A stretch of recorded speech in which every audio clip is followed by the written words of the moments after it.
just the physical information flow, well then what's the pain for, right? It has no functional significance. So in this scenario, which is a pretty common one, the epiphenomenal one, then the thing that gives life meaning has no function. Well, that's interesting. It's like a freebie. Thank you. Whatever's responsible for consciousness. It didn't have to be here. We could be these animals that behave exactly as complexly as we behave.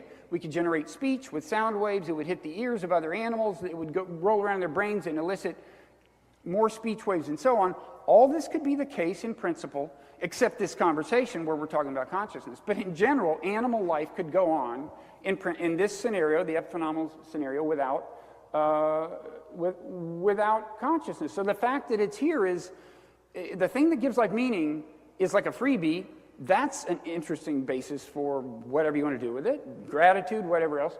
The alternatives, aside from the kind of Dennett view that in my mind is not tenable unless he's saying consciousness doesn't exist, which is even less tenable than the other thing, because it's definitely like something to be me.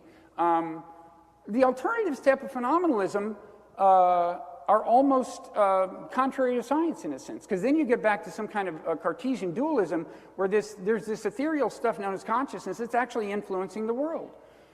Now, I'm not here to rule that out, but I would note that according to this analysis, you've got two main choices. One is that the Cartesian one, things are much weirder than a scientific worldview would have you believe, because there's this ethereal stuff influencing the world.